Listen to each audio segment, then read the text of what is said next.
नमस्कार, मी अर्चना तुम्हा सर्वांचं पुन्हा एकदा होम कुक्समध्ये खूप खूप स्वागत करते.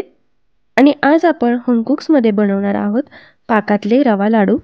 तर तुम्ही इथे बघू शकता, मस्त असा आपला मऊसूत रवा लाडू तयार झालेला आहे आणि अगदी आतपर्यंत छान असा मऊ आहे.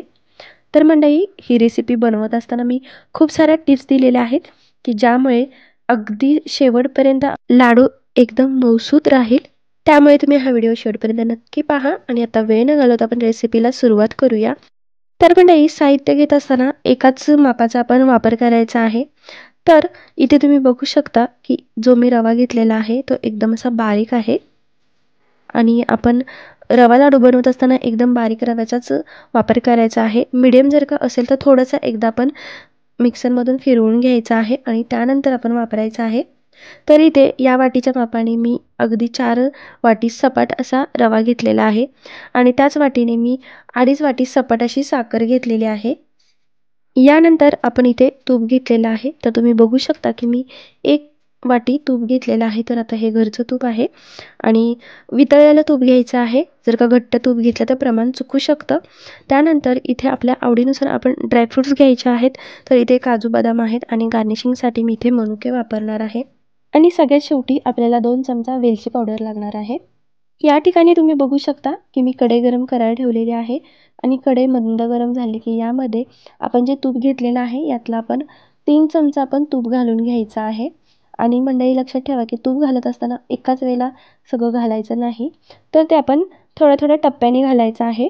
तर मी सुरुवातीला 3 चमचा घालून घेते आणि तूप वितळलं आणि मंद गरम झालं की यामध्ये जो आपण रवा घेतलेला आहे तो सगळा घालून घ्यायचा आहे. आणि आता हा रवा आपण तुपामध्ये व्यवस्थित मिक्स करून घ्यायचा आहे. आणि हे सगळं करत असताना गॅस फ्लेम हा मीडियम फ्लेम ठेवायचा आहे. यापेक्षा कमी किंवा जास्त ठेवायचा नाही.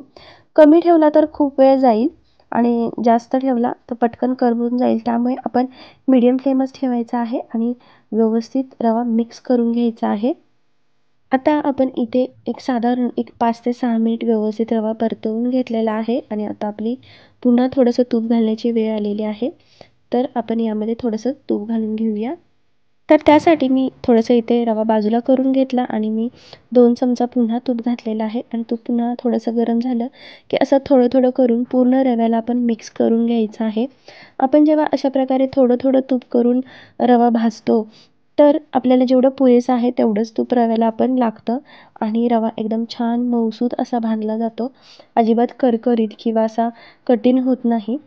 तर मंडळी, दुसऱ्यांदा तूप घातल्यानंतर असंच आपण पुन्हा एकदा 5 ते 6 मिनिट मंद गॅसवरती छान असं परतवून घेणार आहोत. आणि सगळ्यात महत्त्वाची गोष्ट म्हणजे आपण जेव्हा रवा भाजत असतो तेव्हा कुठेही उलटनं खाली ठेवायचं नाही. नाहीतर रवा अगदी नाजूक असतो, पटकन करपून जातो आणि आपल्याला एकसारखा एका रंगावर मस्त मऊ असा रवा आपल्याला भाजून घ्यायचा आहे.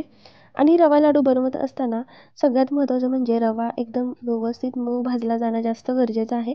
आणि त्यानंतर पाकसुद्धा एकदम परफेक्ट करणं जास्त गरजेचं आहे. आणि या सर्व टिप्स या मी व्हिडिओमध्ये दिलेल्या आहेत. त्यामुळे तुम्ही हा व्हिडिओ शेवटपर्यंत नक्की पहा.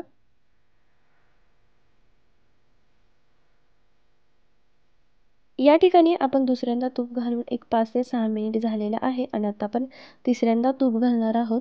तर त्यासाठी मी जसं इथे छोटासा जागा करून घेतलेली आहे. आता इथे पुन्हा एकदा आपण 2 पळी तूप घालून घेणार आहोत आणि तूप वितळल्यानंतर आपण जे ड्रायफ्रुट्स काढलेले आहेत ते सुद्धा घालणार आहोत. कारण आता इथे जवळजवळ 10 ते 12 मिनिट झालेले आहेत. आपण रवा भाजायला घेतलेला आहे, त्यामुळे तो 50% व्यवस्थित भाजून तयार झालेला आहे. त्यानंतर इथे तूप घातलेलं आहे, तुम्ही बघू शकता. आणि आता या तुपामध्ये थोडेसे ड्रायफ्रूट आपण व्यवस्थित भिजवून घेतल्यानंतर ते हळूहळू करून पूर्ण रव्यामध्ये घालून घ्यायचे आहेत. अशा प्रकारे जेव्हा आपण ड्रायफ्रूट भाजतो त्याला ते सेपरेट भाजण्याची गरज लागत नाही. तसेच ते एकदम मस्त कुरकुरीत भाजले जातात. त्यामुळे मी नेहमी असे ड्रायफ्रूट भाजून घेते. आता यानंतर पुन्हा एकदा आपण 5 मिनिट व्यवस्थित रवा पण परतून घेणार आहे. तर मंडळी, इथे तुमच्या लक्षात येत असेल की आपण सुरुवातीला जेव्हा रवा भाजायला घेतला होता तेव्हापासून ते आत्तापर्यंत त्याचा रंग पूर्णपणे बदललेला आहे आणि मस्त असा सुगंधसुद्धा सुटलेला आहे. तर आता आपण शेवटी एकदम जे राहिलेलं आहे ते सगळं तूप घालून घ्यायचं आहे. पण थोडंसं एकदम मी एवढं तूप ठेवून घेतलेलं आहे की जे आपण नंतर वापरणार आहोत. आता हे उरलेलं तूप आपण यामध्ये पुन्हा एकदा आपण मिक्स करून घ्यायचा आहे आणि जसं सांगितलं की पुन्हा एकदा आपण 5 मिनिट रवा छान असा भाजून घ्यायचा आहे. तर म्हणजे असं मी एकूण 4 वेळेला थोडं थोडं करून तूप घातलेलं आहे आणि रवा जो आहे आपण बरोबर 20 मिनिट छान असा मंद गॅसवरती भाजून घेतलेला आहे. तर रवा परतण्याची जी प्रोसेस आहे ती थोडीशी कमी जास्त वेळेत होऊ शकते, कारण जर का गॅस फ्लेम थोडासा हाय असेल तर एखाद्याचा एक 15-16 मिनिटामध्येच होईल किंवा एखाद्याचा 20 मिनिटात होईल किंवा दुसऱ्याचा एक 25 मिनिटं लागू शकतात. तर अशा प्रकारे गॅसवरती डिपेंड आहे की रवा भाजायला किती वेळ जाईल. मला इथे एकूण 20 मिनिट गेलेले आहेत आणि तुम्ही ते रवा बघू शकता. मी हलका रंग बदलेपर्यंत रवा भाजलेला आहे. आता यानंतर आपण हा रवा आहे तो एका बाउलमध्ये काढून घ्यायचा आहे. आता याच कढईमध्ये आपण पाक तयार करणार आहोत. तर जी साखर घेतली होती ती सर्व या कढईमध्ये घालून घ्यायची आहे आणि साखर बुडेल एवढं आपण यामध्ये पाणी घालणार आहोत. तर मला एकूण 1 वाटी आणि वरून एक 2-3 चमचा जास्त असं पाणी लागलेलं आहे. तर मंडळी इथे गॅस फ्लेम हा हाय ठेवला तरी चालेल, कारण सुरुवातीला आपण फक्त साखर वितळवून घेणार आहे आणि त्यानंतर आपण पुढची प्रोसेस करणार आहे. तर इथे आपण साखर सारखी हलवत हलवत आपण वितळवून घ्यायची आहे. असं केल्यामुळे पटकन अशी साखर वितळली जाते. इथे बघू शकता साखर पूर्णपणे वितळलेली आहे. आता यानंतर गॅस फ्लेम हा मीडियम टू हाय फ्लेमच्या मध्ये ठेवायचा आहे आणि अशी मोठी उकळी येऊ द्यायची आहे आणि अधूनमधून आपण एक 2 ते 3 मिनिटानंतर पाक असा चेक करत राहायचा आहे, कारण पाक जर का जास्त पुढे गेला तर आपले लाडू नक्कीच बिघडणार. त्यामुळे इथे लक्ष देऊन पाक व्यवस्थित आपण चेक करायचा आहे. तर इथे मंडळी बघू शकता की मी यामध्ये 2 चमचा दूध घातलेलं आहे, कारण यामध्ये थोडीशी जी मळी आहे ती बाहेर काढण्यासाठी. अशा प्रकारे जेव्हा आपण दूध घालतो आणि दूध घालून असं व्यवस्थित मिक्स करून घ्यायचं आहे आणि त्यानंतर पुन्हा 1-2 मिनिट तशीच उकळी येऊ द्यायची आणि तुम्ही इथे बघू शकता की बाजूला अशी थोडीशी मळी साचलेली आहे, ती आपण सगळी काढून घ्यायची आहे. यामुळे आपल्याला एकदम स्वच्छ असा शुभ्र पाक तयार होतो. आणि इथे तुम्ही बघू शकता की मी पुन्हा एकदा पाक चेक करते.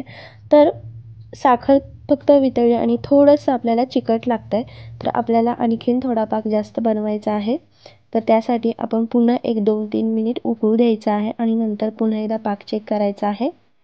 तर मंडळी इथे पाक तयार करायला ठेवल्यापासून एक 5 ते 6 मिनिट झालेले आहेत आणि जो पाक तयार आहे तो एकदम असा तेलासारखा चिकट झालेला आहे. आता या स्टेजला मी 1 वाटीभर पाक असा बाजूला काढून ठेवणार आहे. आता या पाकाचं काय करायचं हे मी सगळ्यात शेवटी सांगणार आहे, त्यामुळे तुम्ही व्यवस्थित नीट लक्ष देऊन बघा. तर इथे मी पूर्णपणे बरोबर 1 वाटी पाक बाजूला काढून ठेवलेला आहे आणि उरलेला पाक मी पूर्णपणे एकतारी करून घेणार आहे. या ठिकाणी आपला पाक एकतारी तयार झालेला आहे, तुम्ही बघू शकता. साधारण आपल्याला 8 ते 9 मिनिट गेलेले आहेत पाक तयार करण्यासाठी.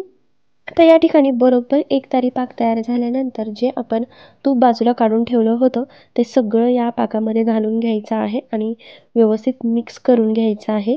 अशा प्रकारे जेव्हा आपण पाकामध्ये तूप घालतो तेव्हा पाक आपला एकसारखा होतो, अगदी चिकट जास्त होत नाही आणि आपले लाडूसुद्धा आणखीन छान मऊ होतात आणि भरपूर दिवस मऊ राहतात.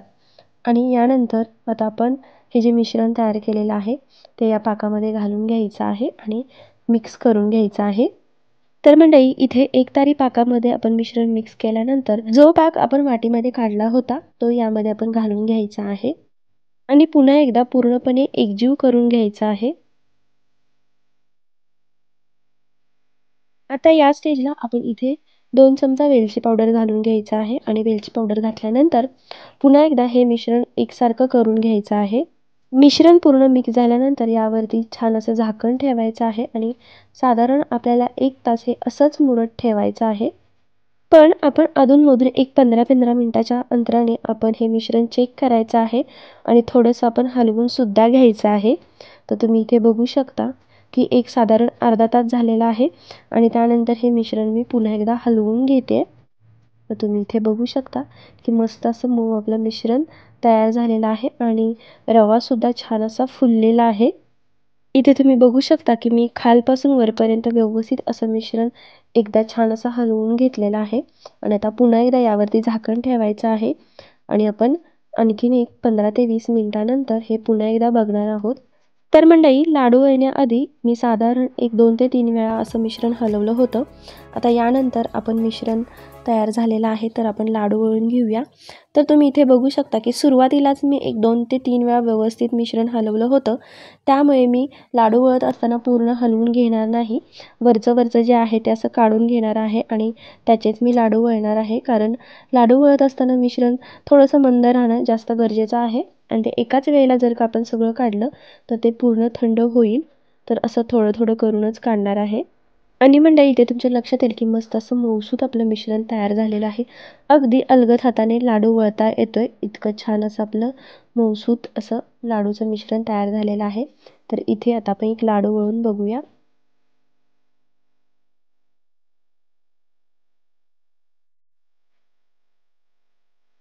आहे की नाही मंडळी, मस्त गोल गरगरीत आणि तोंडात टाकताच विरघळणारा मऊसूत असा रवा लाडू. तर अशाच प्रकारे आपण सर्व लाडू वळून घेणार आहोत. इथे आणखीन एक लाडू तुम्ही बघू शकता की मस्त असा आपला तयार झालेला आहे. इथे तुम्ही बघू शकता की अगदी शेवटचा लाडू सुद्धा एकदम व्यवस्थित वळला जातोय. एवढे छान असं मऊसूत आपण मिश्रण तयार केलेलं आहे. तर मंडळी, एक लक्षात ठेवायचं आहे की आपण जेव्हा लाडू वळत असतो तेव्हा अगदीच एका वेळेला सगळे मिश्रण आहे ते थंड करून घ्यायचं नाही. जसं जसं लागेल तसं आपण फोडून त्याचं एकदम सुट्टा करून घ्यायचा आणि असे छान असे लाडू वळायचे आहेत. अशा प्रकारे जेव्हा आपण लाडू वळतो तेव्हा ते मिश्रण आहे ते व्यवस्थित मंद गरम राहतं आणि शेवटपर्यंत आपल्याला लाडू वळायला अजिबात त्रास होत नाही आणि आपला छान असा लाडू वळून तयार होतो. तर मंडळी, अशा प्रकारे मी सर्व लाडू वळून घेतलेले आहेत. तर मंडळी, कशी वाटली माझी रेसिपी मला कमेंट बॉक्समध्ये नक्की सांगा. आवडली असेल तर तुम्ही ट्राय करून नक्की पहा आणि अशाच छान छान रेसिपींसाठी आपल्या होम कुक्स या यूट्यूब चॅनलला नक्की सबस्क्राईब करा. चला तर मग आता भेटूया अशाच आणखीन एक नवीन रेसिपीमध्ये. तोपर्यंत बाय.